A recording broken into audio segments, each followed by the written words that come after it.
Friends and colleagues, good afternoon. On behalf of the National Council of Churches in India, the program cluster of Dalit and Adivasi tribal concerns of the NCCI, we welcome each one of you to this important and solemn webinar. We pray that you receive the greetings of the National Council of Churches in India, which together with all of you is deeply distressed at the untimely avoidable death of Father Stan Swami. A special word of welcome to the resource persons of this afternoon, Father Nicholas Barla, Elena Topo, and also Father Xavier Soren. We are thankful to you for being available to us this afternoon to guide us through this webinar, inviting us to commit once again to God's mission after the manner of Father Stan Swami. NCCI is deeply distressed at this avoidable death, and on behalf of the National Council of Churches in India and the Christians representing the Protestant and Orthodox tradition, I owe an apology to humanity. We should have done more. We have not done adequate enough to secure the release of Father Stan Swami, and on time. We should have avoided this situation, and therefore it is my duty to owe an apology to humanity, to Christians at large, and to all of us. We need to have done more. However, instead of crying over spilt milk, we decided to move on and use this sad event to educate ourselves about who Father Stan is, what he stood for, about the issues and concerns which he was very passionate about, and who are those like him we need to stand with today. And this webinar is therefore to educate ourselves on these issues, and also we are doing this to honor Father Stan's life and contribution, requesting God's strength to commit ourselves to the service of the last, least, and the lost. And in this context, the issues and concerns around people, citizens belonging to the Adivasi and tribal families. We also do this in prayer and remembering the members of Father Stan's family, the Jesuit community, and the members and fellow believers of the Roman Catholic Church who have lost a family member, a priest in the church. We also do this to remember all those in the struggle who are grieved on account of Father Stan's demise. We pray for God's blessings on each one of us and those whom we represent, so that God will give us the strength to stand up and deal with the context of today and be relevant as Jesus' disciples in the context of the issues and concerns facing Dalit, tribal and Adivasi peoples in this country. We look forward to the presentations from Father Nicholas Barla, Father Xavier Soran, and Ms. Elena Topo to educate ourselves and commit us to God's service. And we start this with prayers to God, with God's blessings to be on this webinar. Over to you, Pradeep. Pradeep Bansariar, my colleague, Executive Secretary for the program cluster on Dalit and tribal Adivasi concerns, will moderate today's webinar. Over to you, Pradeep.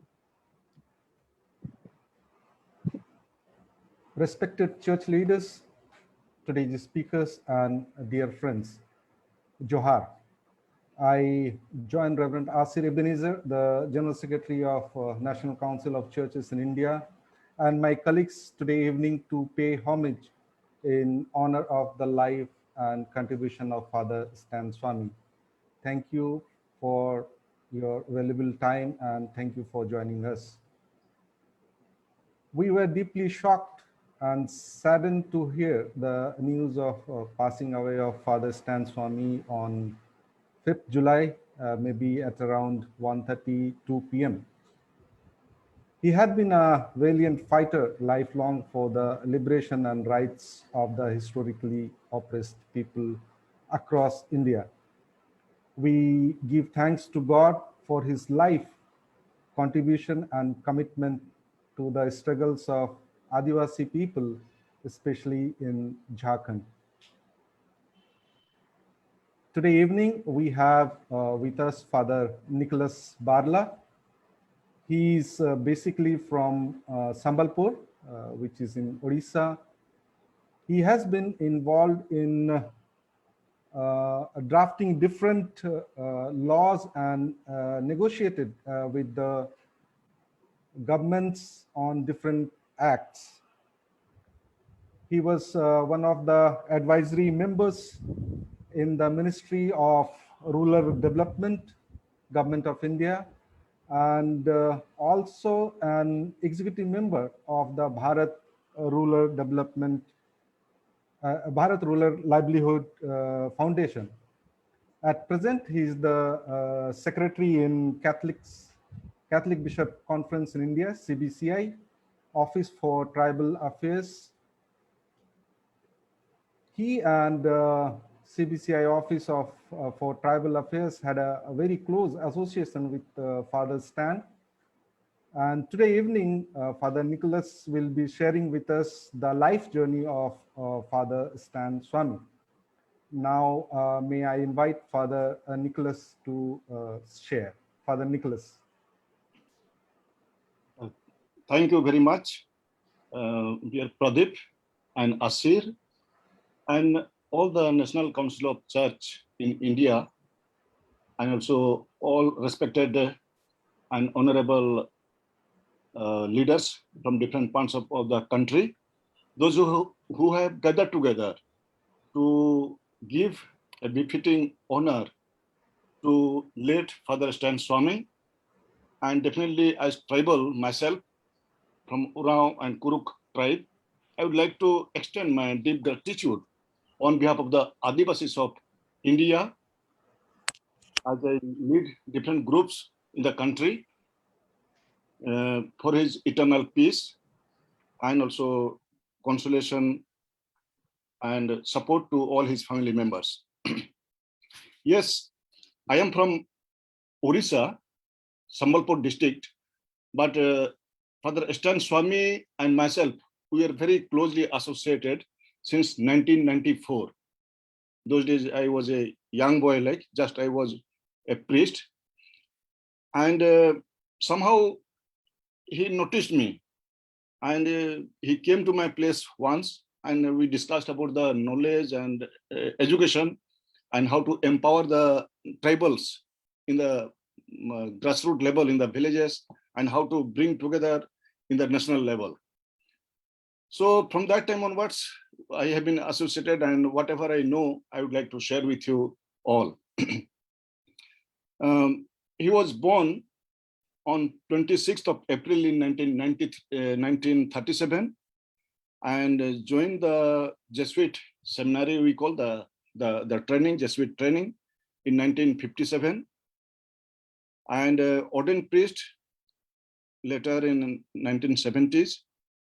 And he was a really scholar and very dedicated person, and he chose to study sociology, and he had the privilege to study in Philippines, and he had broader experience of life of the people, and that with that experience he came back to India, and in 1975 to 1986 he was the director of the Jesuit Institute in South at Bangalore called Indian Social Institute, and there he trained so many youths for their rights, for their dignity, for the constitutional rights, and thus he had a deep experience in training and how to mold the youths for better citizens of the country. But he was for Jamshedpur Jesuit province, which comes, those days it was in Bihar, now it is in Jharkhand.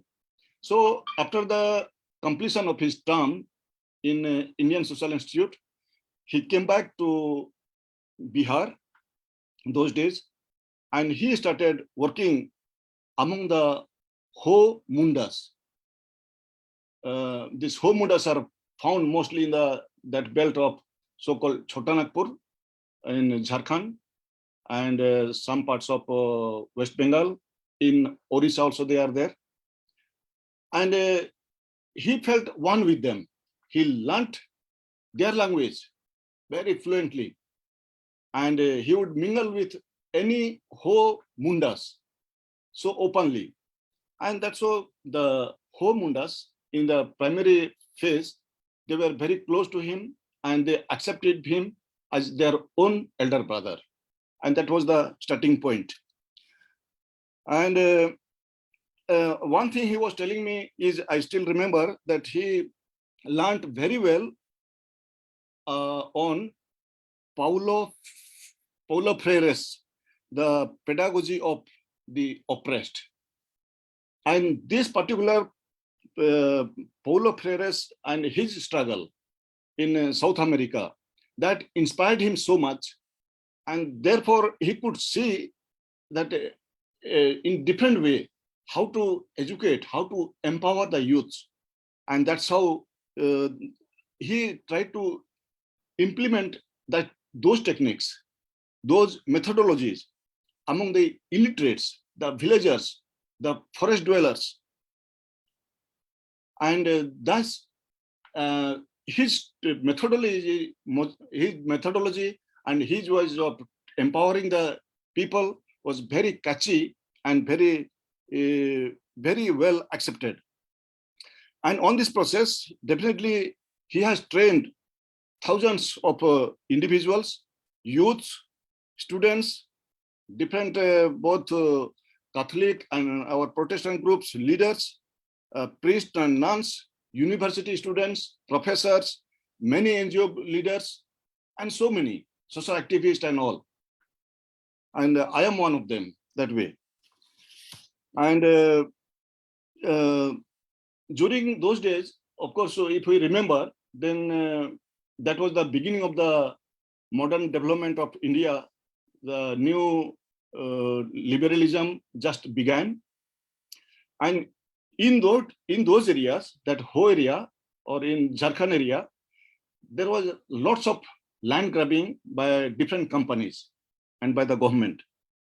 I remember still that during 1999 to maybe 2006, we had several meetings together with the land issues. And those days also, if you remember, in 1996, the PESA Act, the provisions of the Panchayats, extension to the Scheduled Areas Act. In common, it is known as PESA Act. So this act had passed, and this was a very favorable act in the tribal areas. And he tried to make the people understand, taking this act as the base. And those days only he started one center called Johar, that is Jharkhandi Organization for Human Rights Center. And so many small publications, just 2 pages, 4 pages of publications he used to bring out every month. And I used to read, monthly I used to read them. And that one inspired me so much. And with this, he developed one type of, to reach to the people, to the villages and in the cities. And he reached this way. Those were very inspiring. I remember still, small booklet, but very inspiring, small booklet literature for all of us. And during those days only, that 1995 to 2000, a separate state as known as Jharkhand, that movement also had begun.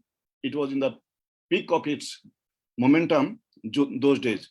So he also was one of the instrumental person to frame how the Jharkhand state should be, a tribal majority state should be.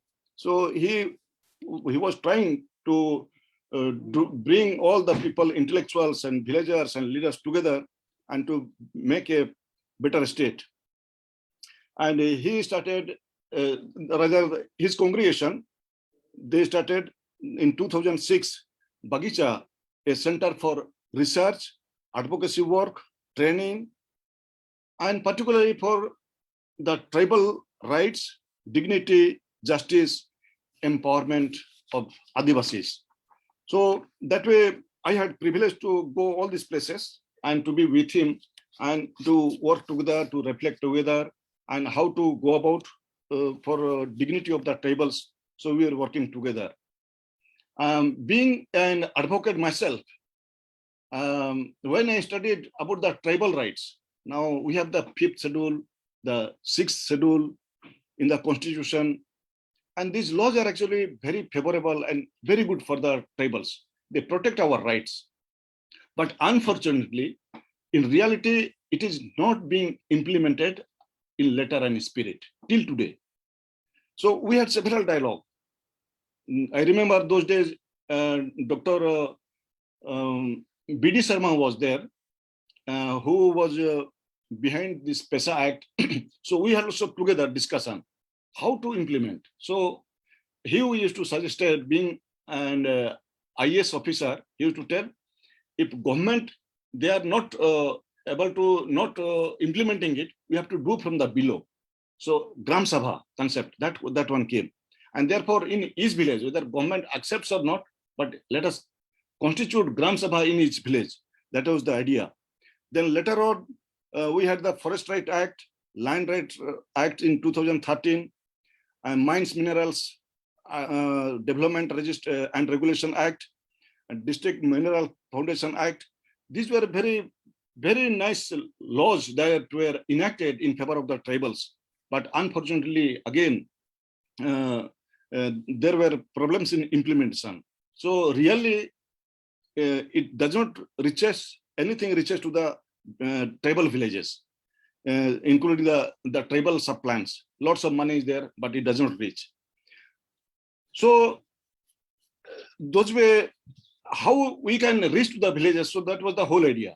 So we are not doing anything against the government or against anybody, but we are trying to reach to the people, trying to reach the constitutional framework to the poorest, to the illiterate.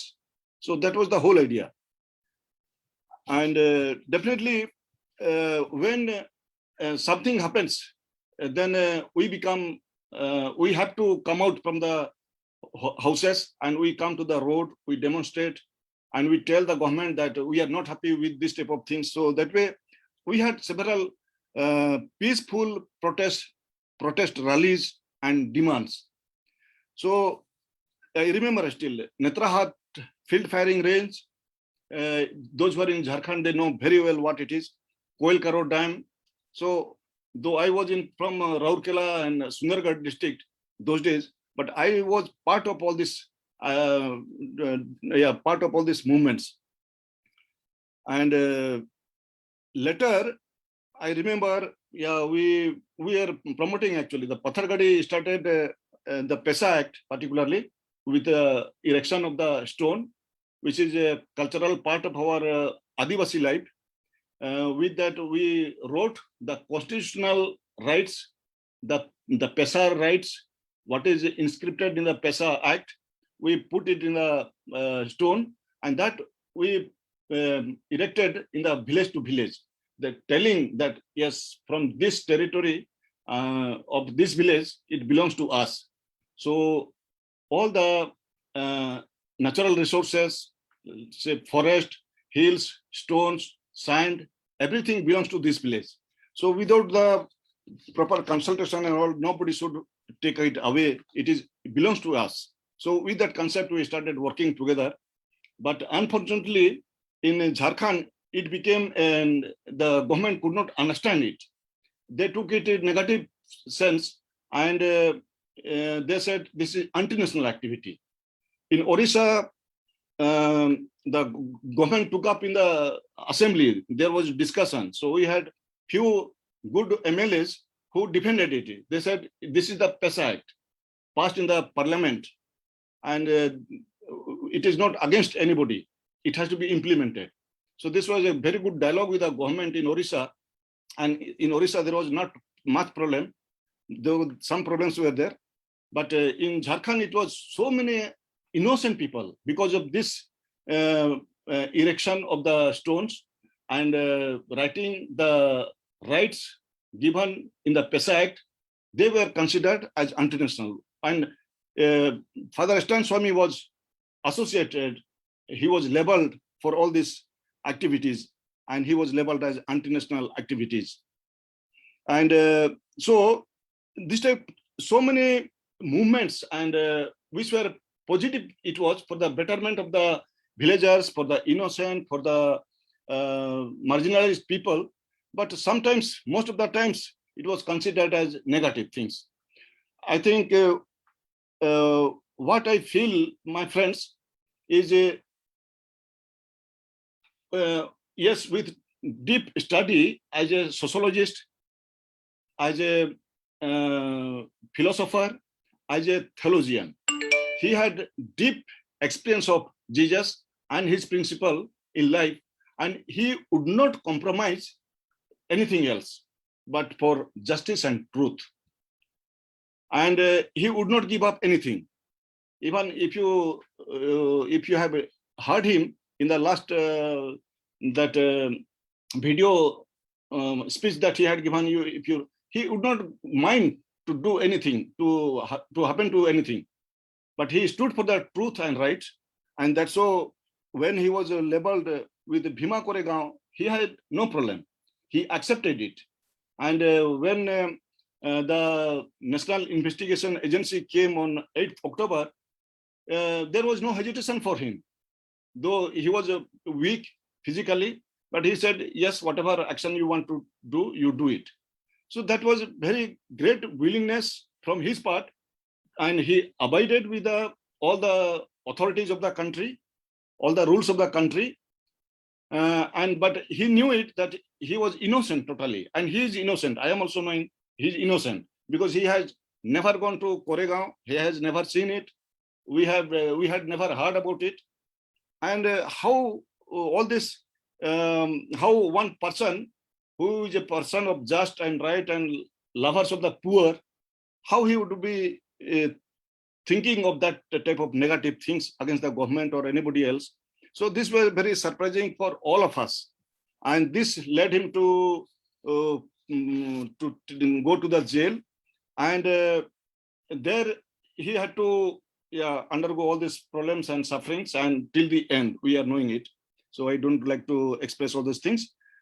But thanks to God and thanks to all of us, because of course, he was not so much outspoken and all, but he was a very good writer. In media, he used to give all the notes and all, and people knew him. And with this, the message went to everywhere, not only in a country, abroad, up to UN, and everywhere it has gone. And all are concerned about the things that has happened to him. And a person like Stan Swami, at the age of 83, 84, how he could give the message and how he was convinced in the principle of justice and truth. And this is something we have to learn and we have to stand by. I feel, now many of us are in the same line. Those who are in the activist line, those who know the laws, those who do not want to compromise with justice and peace and for the dignity and rights of the people. Nobody would withdraw all this type of values. And that way, Father Stan Swami gives us a strength. Till last moment, in the hospital, he said, I would rather prefer to die in the jail than to go to the hospital. So this type of a statement, which one he gave, which is very inspiring to all of us.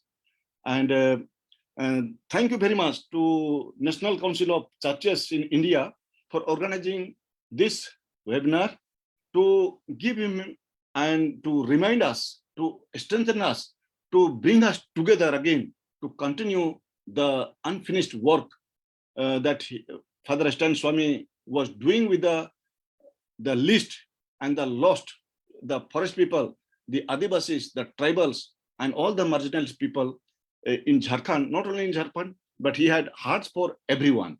So thank you very much for giving this opportunity. Thank you very much, Pradeep, and thank you very much, Asir. Thank you very much. Thank you, Father Nicholas, for sharing with us the life journey and your association with Father Stan. He had been an inspiration to many.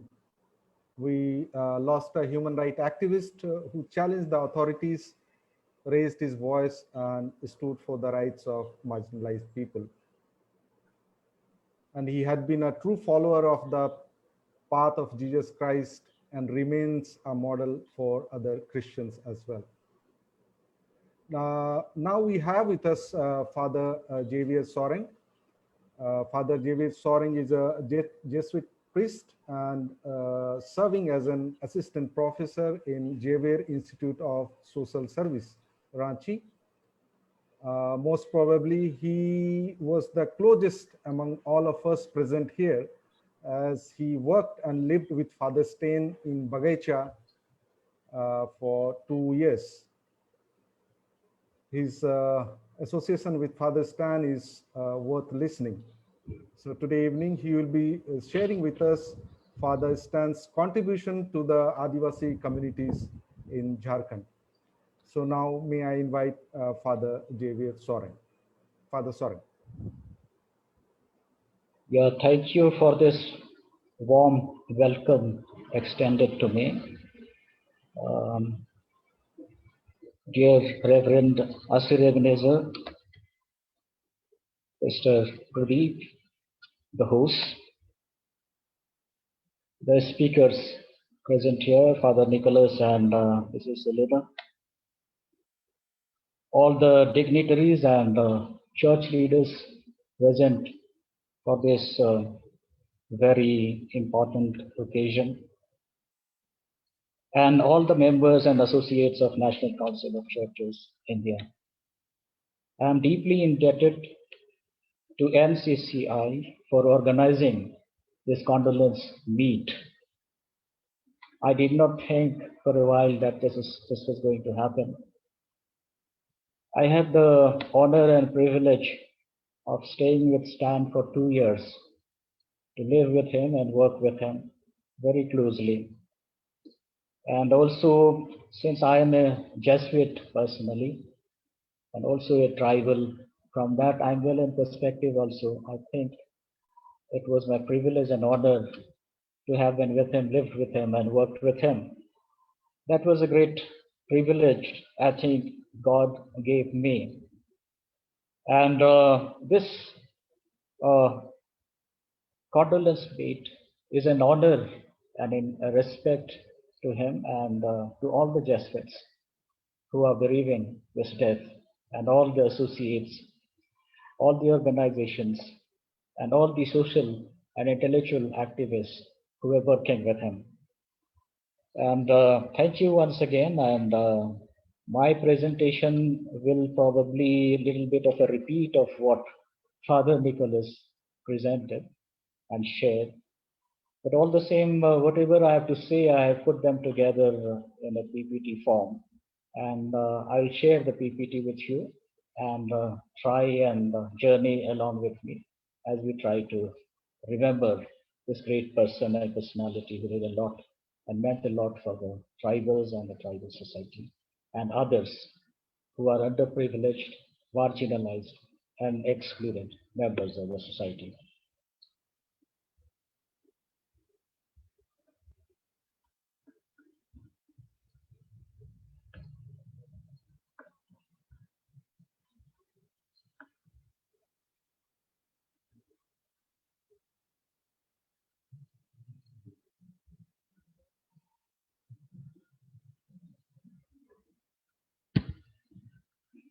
So this is Father Stan. In memory of him, I tried to put a few things, and this we saw for the last few months. stand with Stan and Father Stan Swami. We have another picture of his. Then this is what I think Father Stan greatly stood for: Jal, Jungle, and Zameen. That is land, forest, and water for the Adivasi rights. Very true depiction of what Stan stood for. Then you have here Stan addressing people from the community leaders from the villages and others, trying to multiplying his knowledge and information. That's regularly what he did. Then sharing his thoughts with leaders and community leaders and activists and intellectuals. That's what his usual kind of routine work. Then you have this was a very common phenomenon in his life, that is in solidarity with the struggle of the people. Very often used to meet him in places like this, in rallies and demonstrations, in movements, in the annual celebrations of the people. Then you have Caesar. This is a very sad picture. It reminds you of many things. When the NIAPP came and seized away everything he had, and that you can witness and see and have an experience of what it might have been with the people who were associated with Stan. And he felt that his activities, which were pro-tribal, may have angered the administration and powerful people in the government. That's his own statement. And here he tries to explain again the same thing. That because of his activities, involvement with the people, his commitment, all that, the judicial processes failed to give justice to him, and he fought for the justice be done, for justice be done to the innocent Adivasis. That's what he stood for. He landed up in jail, we know, and stayed there for so many months. Then is in the hospital, where we have the funeral service. And a human rights activist and defender. He is shown in the company of the people who share the same fate, shared the same fate, Stan, in the prison, for almost the same cases imposed upon them. This is what he stood for: a fate that does justice.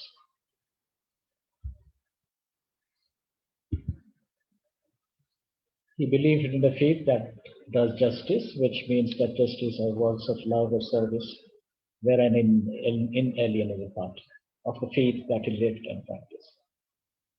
He walked with the poor, marginalized, displaced, and excluded of society, and accompanied them in their struggle and strife so as to empower them and usher in light of hope in their life.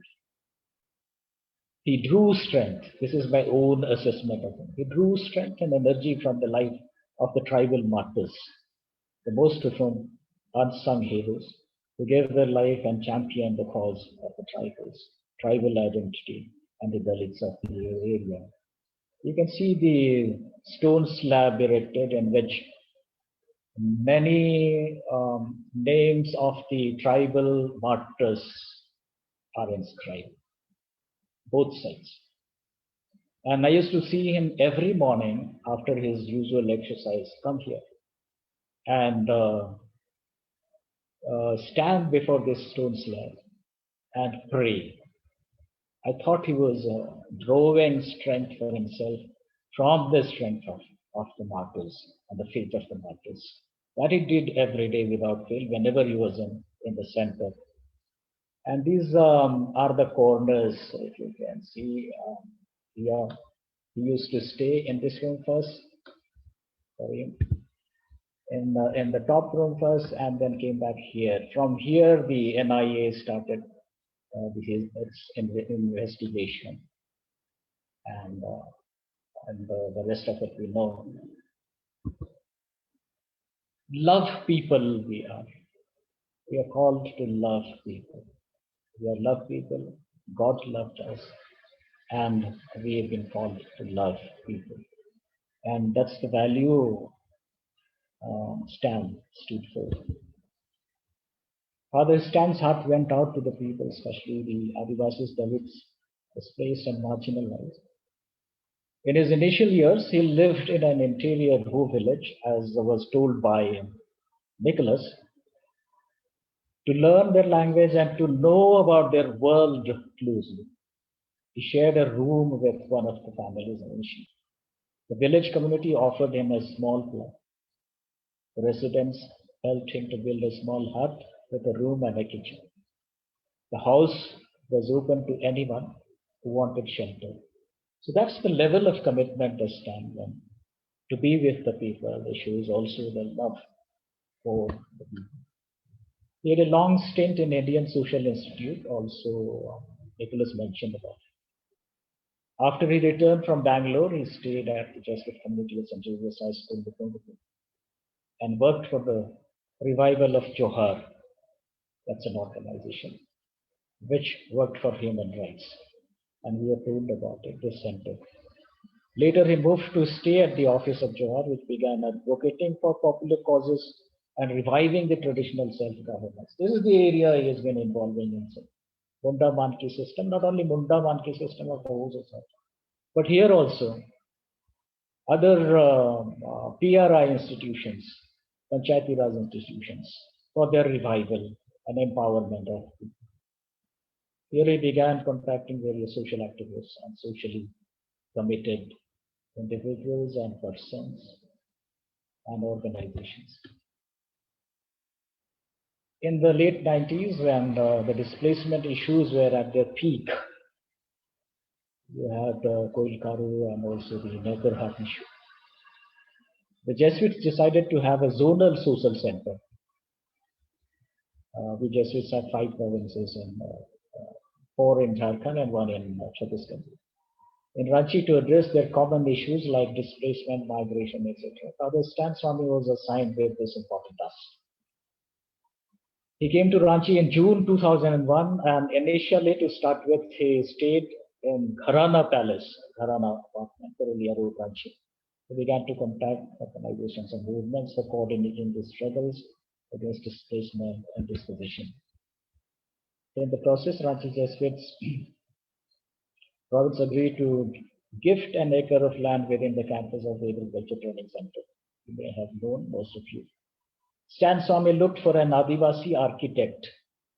There were very good architects, but see his preference and choice to design the structure. And the structure that was designed is unique. You don't find it anywhere. The Jesuits of the Central Zone provinces took on the responsibility of financing the construction. The work began in 2004 and was completed in 2006. He was the founding father of Wagaicha, the zonal social center of the Jesuits, and stayed there till he was arrested and sent to prison. In the meantime, the Adivasis of Khuti district of Jharkhand began erecting stone slabs in their villages with the provisions of scheduled areas inscribed in them, and started asserting constitutional rights. This was mentioned by Nico. This came to be known as Patal Gadi movement. The ruling dispensation perceived this movement to be anti-development and anti-national. The state government filed sedition cases against 20 activists, including Father Stan Swami, on the basis of their Facebook posts. This was very unfortunate, but this happened. Father Stan fought relentlessly against displacement violations of Adivasi rights, as has already been said, by the government and corporate houses. His arrest and detention, eventually leading to his death, is to be seen in the light of desperate efforts by the political dispensation to silence him. He identified himself with the people and stood in solidarity with them. and studies. This is Bagaicha, the center which was founded by him. You can see the stone slab in front, standing there. And then a replica of tribal culture, where in the evenings after the sessions, the groups used to gather and have some entertainment programs. Then the other side of Bagaicha, on the left side, we have dormitories on the top and also on the ground floor. 4 dormitories in which people and groups which came stayed, women and men as well. Then on the right side, we have a dining hall here down below, and on top we have a hall, auditorium, wherein we most of the sessions and meetings. And here is a statue of Birsa Munda, the great leader of tribals. And the prayers, the groups used to have prayers here, and in the whole hall and on all the places before they started the sessions or the training programs. Prophetic witness. He was a prophet of the time, we can say. I said already that martyrs' names are inscribed, and we find Stanley who's beside this. How do we see this? He was a noble soul who was very generous and thought always about people, society, and community first. He had signed a contract with one agency to donate his organs for medical experiment, but probably later he gave up. This was said personally to me. I'm sharing this community of audience and all of us. He burnt with some kind of holy arrogance, lot of strength and energy that he showed in standing in favor of the people whose rights were violated, which impelled him to work tirelessly for bringing about transformation in the life of people. Stood for the truth. He never minced any words in saying right what was right and wrong what was wrong, and stood for sin. When the investigation began, he said that he had a small bag ready, packed and ready to go to jail also if that happened. This he used to jokingly share with us to various companions. And he cooperated readily with the investigating agency, very peaceful. So going was at times very tough. Going through the investigation of the agencies like this sometimes is very excruciating, but he bore all that. He was against foreign funding. This was his mind, and preferred to generate funds from local sources for supporting the works of Bagaicha, the social center. He deliberately chose to be simple and tried to identify himself with the common man. Lifestyle, infrastructural facilities, assets, and all that speak about it all. Then social analysis was his area of strength, and which area has contributed a lot in the formation of youngsters. As Thomas Jefferson said, eternal vigilance of democracy. This is a stand and in a session of social analysis. Father Stan Swami had done his master's in sociology, as was mentioned by Nicholas, in Manila and Philippines, and social analysis from the University of Louvain in Belgium. He guided the youth from the exploited and oppressed sections to understand society and its dynamics scientifically, so as to develop effective strategies of action to bring about change. His efforts to train people in scientific social analysis and his lived example of taking the side of the oppressed and exploited has inspired mainly social activists in South Asia and beyond. And while in ISI Bangalore, as was mentioned, conducted 3-month intensive course on social analysis and community organization. The institute also published a series of booklets on social analysis. Not only here, but they continued doing this in Bagaicha also, and Johar also. just to reach out to the people with what was happening. The participants from various parts of the country, as well as from the neighboring countries of Sri Lanka, Bangladesh, and Nepal, came to the same. We continued with the same work in Bagacha. Social issues, whereas concerns, will never rest. Stand root on people's issues. Basically, his writings are issue-based. Father Stan championed the cause of tribals and Dalits through his regular writings in local and national papers. He wrote on various issues like exploitation of natural and mineral resources in favor of rich, various government legislations and policies and lack of their implementation, PESA Act 1996, Samta Judgment 1997, and Scheduled Areas, Forest Rights 2006, Self-Rule, Illegal Mining, Amendment to Land Acquisition Act, also the Tenancy Acts, Land Bank, Karamazova Land and Cancellation of Sanatan Bill.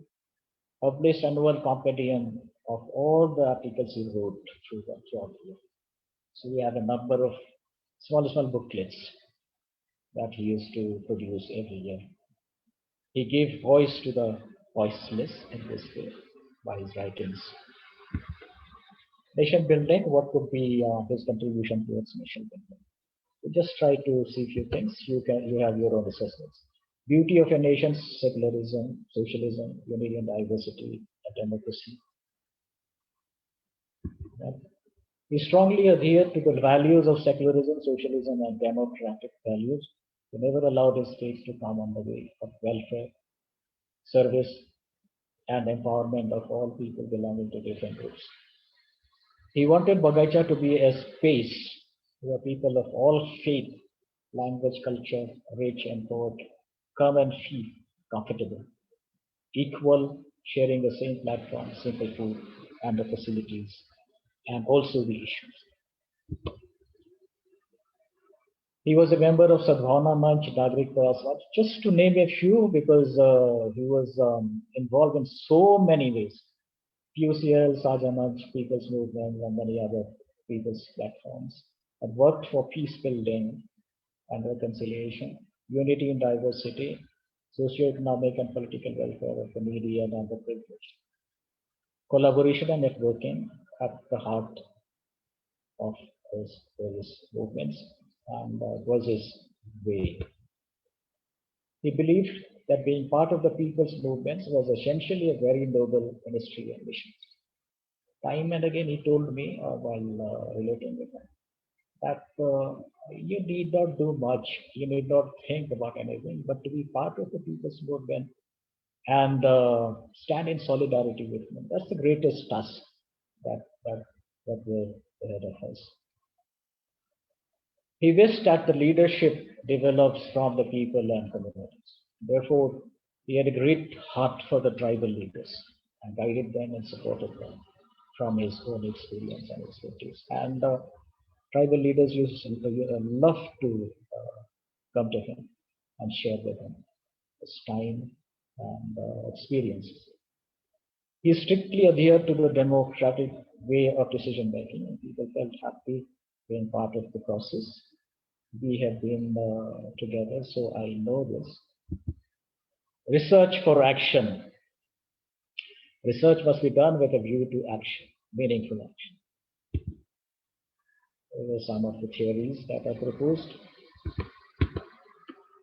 Father Stan Swami was an intellectual and activist, was strongly in favor of activism, supported by a good research or study work. In 2016, Bagacha published a research paper named Deprived of Rights Over Natural Resources, Impoverished Adivasis Get Prison, a study of the other trials in Jharkhand. You may be having, it has been produced in Hindi and English. It was he who took initiative, and under his able leadership, the same was accomplished. The study was dedicated to, you can see, the falsely accused as extremists, people who were under trials, people belonging to bereaving families who bereaved the members who were falsely implicated and suffered the situation of under trials, were falsely accused and suffered various kinds of injustice. A PIL on the case of under trials has been filed in Jharkhand High Court, which is still pending for hearing. Irony is, as it is being said and felt, that he worked for the under trials and died himself as an under trial.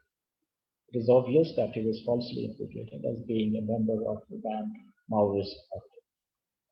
None of us knew that he would suffer the same fate and finally succumb to death. This is the release of the book that I was talking about, the previous slides on under trials. And let us hope some human sense or better sense will prevail. That's what Stan said. And we will still sing of freedom, deep faith, and words of commitment. He was a Jamshedpur Jesuit, born on 16th April 1937, joined Jesuits 30th May 1957, ordained a priest on 14th April 1970, final vows a stage of our formation, and incorporation into the society 20th April 1981, died 2020. Servant in mission of justice and reconciliation. And, that's what he was, what he did.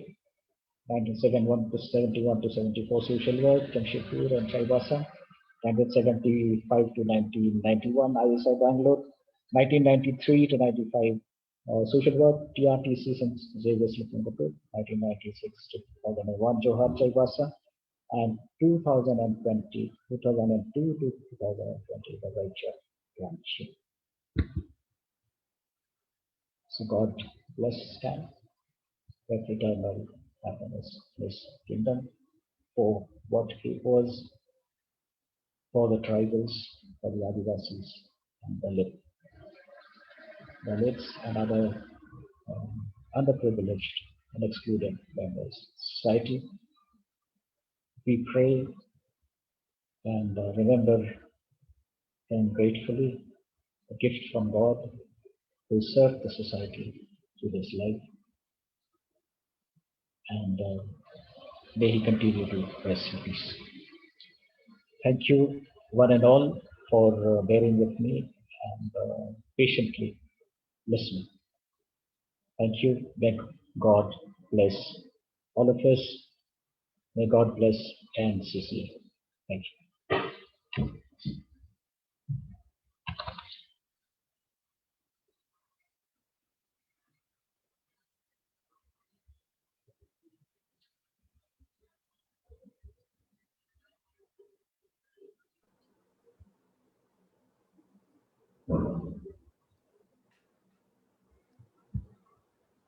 Thank you, Father Soren, for sharing with us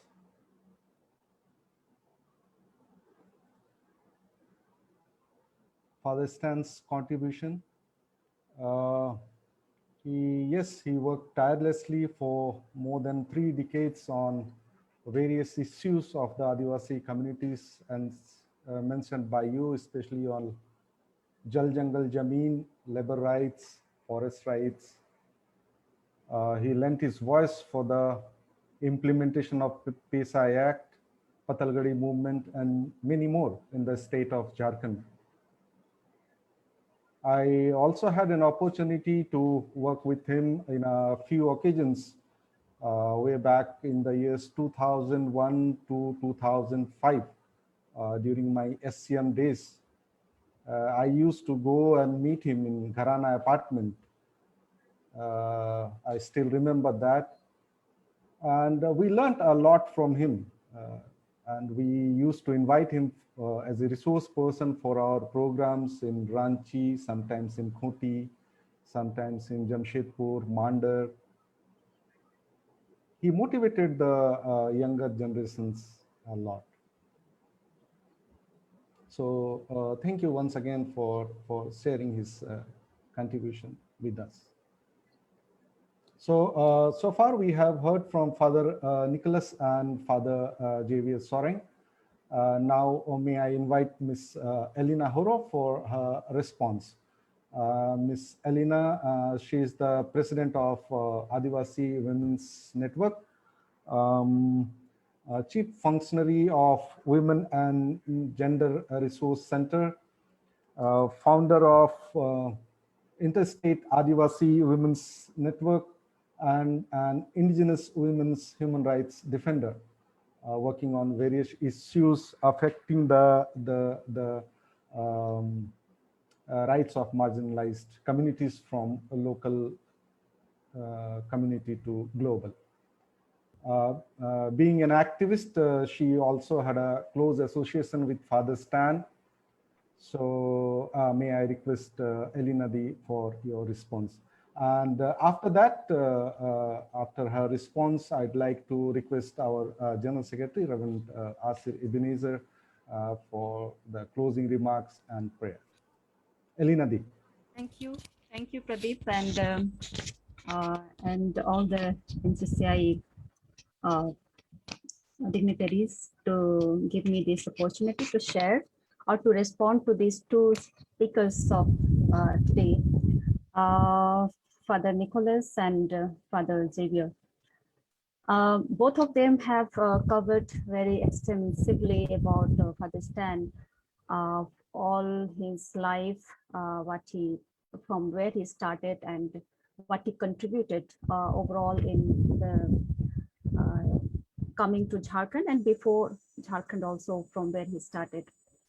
So that's a really great journey he has, and in true sense, what I understood him as a very, a theologian, who followed really a liberation theologist concept.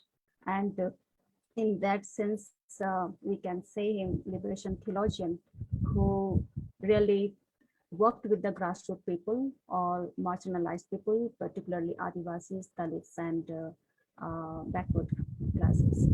So that's his life itself is a message for the larger community, and the way he was with us, and he spent time with every section of people, like all different groups of people, and he was part of many people's movement here in Jharkhand, and he inspired many activists or social workers. Even he was my mentor. So I really feel that what he has contributed for the society in large, it's really not, we cannot really say in few words, and really we can, if we talk it from various perspectives, it will be really very, very like going beyond the limits, no, not just religious. He's beyond to that. We have never seen him in a religious dress. So that's one of the thing in my, I know him from 2005. So it's I never seen him as in a religious dress. So I never call him Father Stan. Actually, I always call him Stan. So that's the way he connected with the people, not with his religious identity, but more with the like human being, as a more to us like human rights defenders. So that's the way I personally know him.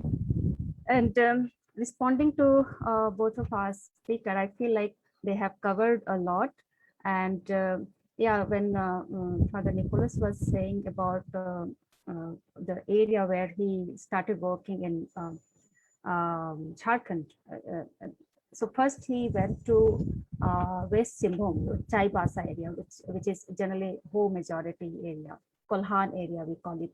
So that's the area where he himself, shared that how he closely observed the life of Adivasis, and he learned from their lifestyle the way they have the traditional system like collectiveness, the community-oriented life, and the relationship with the nature and with the jungle Jameen.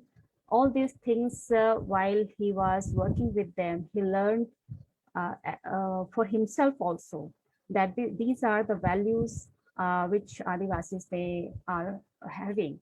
And with all the resources, all the natural resources, rich natural resources they are having, they are like kind of taking care of those all natural resources. And despite of all that, they are very much poor. Like one side they are very rich minerally, but other side they are poor because of all different forms of violence what they are going through all like land grabbing, displacement, and all those natural resources which are really threat, like being rich resources, mineral resources, but again those resources become a threat for the Adivasis, for their life. And the laws are which he was trying to trying more awareness on the laws which were protecting the Adivasis rights. All those like PESAs and land acquisition and all those Forest Rights Acts and fifth schedule areas which were given in the Constitution.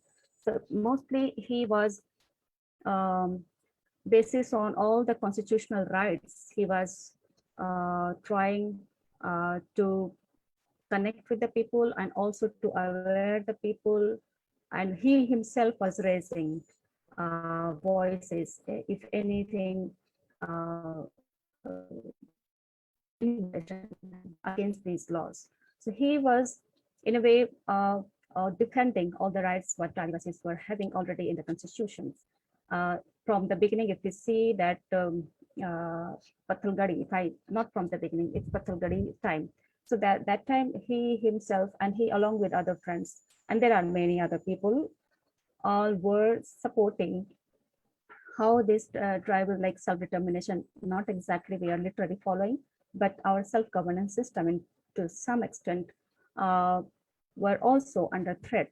And the fifth schedule areas, all the provisions were given that are also under threat. So he was raising voices against like why these are not implemented, why there is no rules and regulations for this. So this why questioning was always threat for the government and policymakers. So questioning is something like to claim the rights or to start like claiming our rights, and on behalf of the people whose rights were violated, he was raising all this voice. So in itself, his questioning was always really a big threat. So those like even the movements he was engaged, both of our speakers they mentioned about these things that like Netherhart-Phil Farington's that one, and also Poelcaro project, Poelcaro movement. So those he was, I mean, after that also many movements which were relating with the land, water and forest. So he was very actively engaged in that. And he was the one who was motivating and, peoples, and also like backing or the questioning and all those things he used to do. Yesterday we had, here in Ranchi also, we had a gathering and we were remembering his work and his life. So that time many people, those who were part of many movements also were present and sharing. That time all they were sharing that how he was supporting and actively engaged on those movements. And it was really a time like to reflect that how and with what capacity he was doing all those things. So that's but questioning was a kind of a threat, and that created a threat. when he started questioning for even Patalgadi, he's sharing about the Patalgadi. That time, it was first like the cases, case filed against him, sedition cases. So that time, along with him, other 20 people were also uh, charged with the case of this sedition. So that time itself is like a starting point, like he was more clearly targeted. But his work, as he was more engaged with the downtrodden people, especially as he saw very closely that many young people or many indigenous or marginalized people were in a fake cases. They were put in the jails, they were prison. So he was really very keen to work for them, like these innocent people should get justice. And he started working on them, and those persecuted prisoners solidarity center he started, and that was the main purpose, to work for them and to fight. And he filed a PIL against all these persecuted prisoners, and that is also a big threat um, no, created for the government, because he was really fighting for all those downtrodden people whose rights were violated. So he became a voice for all those voiceless people, and that created a big threat for the government. And yeah, of course, we all know that after that, 2018, this Bhima Koregaon case was without any engagement or any, even directly or indirectly, nothing was there. He even didn't know about that place, and but he was released in that Bhima Koregaon case. So that's again, it's like why it happened. We ask, why it happened, because that's the way, like those who raise question, those who become voice for the voiceless are always targeted. And we saw that how in both the presentation, how he was extensively he was engaged in through writing, through engaging in the movements, engaging in the life of the people, like at community level. So that was really a person who was engaged, at grassroots level. So, and raising that question is really become a threat. And the Bhima Koregaon case was, like it was really turned into a different direction to suppress that voice. And yeah, it was really very painful what we faced through last 9 months, that he was, taken there, he was arrested, taken to Mumbai, and even in the prison, he wrote a very a poem, even in the what is that? It's in the case. Sorry, I'm forgetting somewhere I've written. A case bird can still sing. So that's a very powerful song. He tried to. I mean, we can interpret in a very, we can in our own perspective, but it makes us to think that the voices for the marginalized people cannot be suppressed. Even inside the prison, those songs are there. I mean, through that that voice will be always there. So that's a person, Stan. He himself is now, we can say, a role model for all of us. How many of us, being theologian, can really take that kind of risk, or like self-determination, or like to have strong willpower, who has all different barriers, not just in personal life, he has physical barriers, we can say, because he has physical ailments, he has Parkinson's. But despite of all, those elements, he never ever tried to like stop his work. So that's the really inspiring, we can say. And even after in this age, like 83, and now recently he became 84. So even in the jail, he really fought his this life, like how till, I mean, it's really, we can say that all the systems, they try to suppress his voice, either state, central, all this NIA, through this UAPA, which is very draconian law, is uh, is to suppress the voices of dissent. That's we can say they tried, but we know that Stan, what life he lived, he really gave a model life who inspired many lives, many social workers, and in his personal life, what simplicity was there, what he tried to bring people different, which our speakers also said, that different backgrounds of people, not just one section or like, okay, all people's movement, but also different sections of people's, women, young people, and all these social activists on different issues, those who are working. He tried to bring together, and there were many. He was part of many people's movement and people's organizations. But recently, which one of the organizations where he was one of the founding member, we can say, which is Jharkhand Janadhikar Mahasabha. I am also part of that.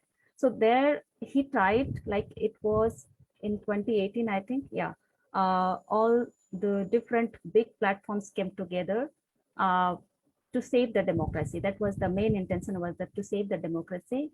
And all these people, organizations came together, and it was Stan was also, and many other senior activists were also part of that, that we should come together because we need a larger platform. So that kind of personality who tried to bring people together and to work together, that was something he is now become a, like, how can we really do that? Sometimes it's not really easy. We know that how people are, for small interest, how they are divided. And in this context, it's a really big challenge, but he really tried to do that. And we feel that really something to follow, further what he started, initiated. And one more, I think, what I observed, that being theologian, the way Stan was able to contribute to the larger society was also happened because of the strong support system backing by Jesuit society. If that, I mean, from the very beginning to till the end, we can see that how the society, being part of the society, he was really able to do all those radical activities, which was sometimes people, they don't dare to do generally. I mean, becoming all his actions were very political in a way that really we needed at this time. So that we can say that how he created that kind of space, and we can say that it's not just in the hearts of the people, but also, as we all mentioned, that about Bagaicha. Bagaicha is the place, if you all whoever been to that place, I personally, I feel that that place was really something we really utilized a lot during our trainings and all, like a long time trainings, like 5 days, 6 days. Then we always go to that place, because that place is really created in a way that you will get back to your root, kind of things. Like for Jharkhandis, those who are outside in Jharkhand, sometimes they disconnect from their roots. So if you go to that place, you'll see one side with someone as a statue, which will remind you the fighter for the tribal rights, and other side is the Patalgadi. So where you see all the martyrs' name. So you will know your history, you know, that kind of situation. And many times Stan used to tell us that before you start, I mean, at the very beginning, we were missing those things, but once he said to us like, okay, first you should remember all your martyrs who were who fought for the state, you know, for that tribal rights. So first we go to that place, and really when we go to that place and hear about that, and he himself used to share about them, and that was the way we were having very close connection during the program. He will always take a session on human rights, and also inspire women also how to be really active, you know, not just in a classroom or a training is necessary, but you have to come. In Hindi used to say sadak पे उतरना पड़ेगा, road में उतरना पड़ेगा, तभी जाके आंदोलन होगा. So that was something I learned from him. I mean, I also, you know, from the background I was coming, it was more like from theological to educational, but to coming into the activism, he was really my mentor. I inspired, I mean, I really feel like I learned from him by closely observing how he, through the classes, I remember social analysis in first time when he was organizing, I was also there. And it's like when he saw me and another Father Alex was also there. And when they saw us like, okay, you people are here sitting, but you should take the session. So next day he assigned me a session like, okay, you have to take the session. So it's a kind of person like assigning, and you know, you have to really learn, no? Like sometimes we always be the backbencher, but he was a person like he will really give you opportunity or create a space that you can learn more and to you know, for the to connect with the larger people. That's a kind of personality in my own experience. So that's altogether, I'm just listening. What I listened from both of our presenters, it gives a really big picture. And these two things again, I will emphasize that Stan, what he what life he lived is in two ways we can say. One, what he thought, what he really did by himself, but other one is what environment he got, what support he got from his surroundings. So it's two way, like we all, any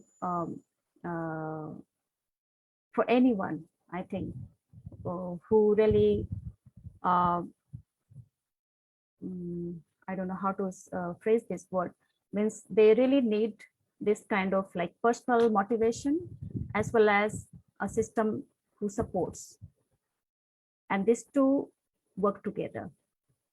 So from Stan's life we can take many things, and what we heard today, I hope many of you all know, and you have maybe all your personal experiences also. And it's really time to remember, and not just remembering, we should also raise our voices, especially all these reason behind what he had to go through. We have to again question that why it happened, and all those laws, especially UAPA, NIA. I think we should also, those who are here, maybe our own way. I don't know what way we work and how, with what system we work, but still there is a way to raise our voices, to repeal, to demand to repeal these draconian laws, which are really trying to silence our voices and suppressing the humanity at large. So we have to really raise our voices and stand for our rights and stand for our constitutional rights, and all together for human rights. So that's I want to say. Thank you. Thank you very much, Elena. Thank you, Father Soren. Thank you, Father Nicholas Balla, for bringing Stan's legacy alive to us this afternoon. You have shown Stan as a multifaceted personality to us, and you did tell us that he was greatly influenced by the pedagogy of the oppressed, which informed his whole life and witness. And Paulo Freire's background. Many of us were influenced in our theological formulations by the same theology, the pedagogy of the oppressed, as well as the life and witness of people like Archbishop Oscar Romero, who said, if I ask people to give food, they call me a saint, but if I ask why they do not have food, they call me a communist. And you did mention that Father Stan's problem was questioning, and his strength was questioning as well. We do also learn from you that Father Stan did really take the constitutional framework to the people. Legal education was his methodology. And Father Nicholas also mentioned that community organization and social action were methods that Father Stan had really taken to bring faith into practice. We thank you for introducing us to Bagacha and the Pillar of the Martyrs, from which Father Stan drew a lot of strength every day as he stood in front of it, meditating and taking strength from the life of those martyrs. Along with Father Stan, we remember all those martyrs who gave their life for the issues and concerns relating to Adivasi and tribal communities. We also learned from Father Stan and your presentations that his actions were backed with authentic research. He was an intellectual as well as an activist. Thank you very much for bringing all this alive to us. And one of the comments in the chat box says, theological education plays a very important role in the formulation of witnesses like this. I do agree and acknowledge the role of theological education in our ministerial and ecumenical formulation. I see many theological educators today. I see Reverend Dr. Sunil Caleb, the principal of my alma mater, Bishop's College in Calcutta. I see Reverend David Jyoti Kumar, Reverend Dr. Mani Chako. I see Reverend Dr. Wati Longchar. I also see Mrs. Bonita Elias, who along with Father Elias inspired many of us. I see Dr. Daniel Kruvaraj and several others who are here, who can play a lead role in developing people like Father Stan. We also have several sociologists here and people from different faiths here and people from different countries who do this in their own context. Thank you for your accompaniment. We were always told if you are in step with God, you will invariably be out of step with the world. If you are in step with God, you will invariably be out of step with the world. And if you're accused of being anti-national or anti-government, remember that that you are always pro-people. And if being pro-people is being anti-government, we cannot help it. We learned from Father Stan and his compatriots and several others who have worked with him, and those of you who spoke today, that he recognized and acknowledged the importance of grassroots democracy, Panchayat Raj institutions, Gram Sabhas, as a way of empowering people. Constitutional values, constitutional education, legal education, as a way of empowering people, inspiring people to stand up for themselves. We leave with this commitment. We began with an apology saying we have not done enough to secure the relief of Father Stan, and we need to apologize and remember again and again that we should have done more than what we have done. Nevertheless, we learn from his life and his sacrifice to be inspired in our own context to work and to stand alongside and work alongside peoples who are fighting for their own rights, empowering them to speak out and advocating on their behalf. We go with this message that we will be committed to God and God's work and in God's with God's people, with all of humanity, with the whole world, so that this place will be a better place, a place of justice and peace for all of us. I recognize the presence of Dr. Matthews George, General Secretary of the Christian Conference of Asia, Mr. Dinesh Sunga, Program Executive, Ecumenical Water Network, World Council of Churches, and we want to thank you for your accompaniment. Thank you, Jude Sudarshan, for accompanying us from Sri Lanka, and thank you for being an inspiration to us. We do know that you were part of us in the National Ecumenical Youth Assembly in Nagpur in 2002, as you've mentioned, and it gives us a great sense of joy to know that ministries done in different parts of the country by many of us belonging to different faith traditions are never in vain and will always bear fruit. Thank you all. Thank you, leaders of the church and ecumenical movement. Thank you, Pradeep and your team, for putting this together. I request my colleague, Reverend Mr. Jantlang Gonmai, Executive Secretary of Youth Concerns, to close with prayer. May the souls of the faithful departed rest in peace. Let light perpetual shine upon them. Jam. Shall we all look to God in a prayer? God of life, hope, and justice. As we come together, we thank you so much for the life and contribution and the inspiration that your son, Father Stan Swami, has led as an encouragement, as a challenge to all of us.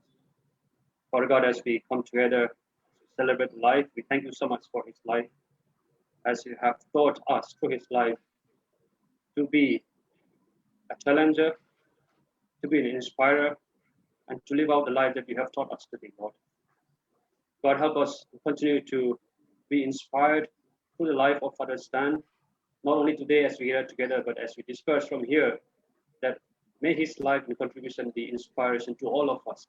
And as we engage in on different ministries and different engagement, that we may work together for the human rights, for the people, not only in the tribals, but for all the subjugated society, for all the people who are being downtrodden, who have been subjugated in all parts of the country, all parts of the world. As we work together, that may the kingdom that you have want us to establish on this earth will also be established in reality, Lord. For God, as we come together and contemplate the life in thanksgiving, we also commit our life once again, our commitment once again into you, that may our life be also lead up the life for the people as Father Stan Swami has lived and ran his race successfully for you, Lord. Father God, we commit each one of us.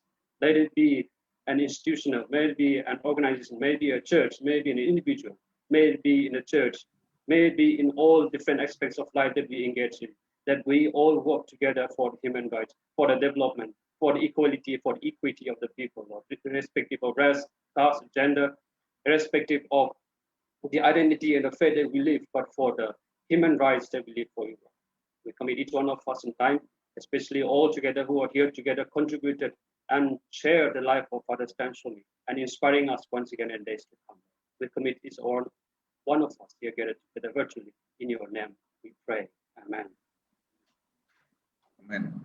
Thank you, Jian. Thank you all. Have a good evening.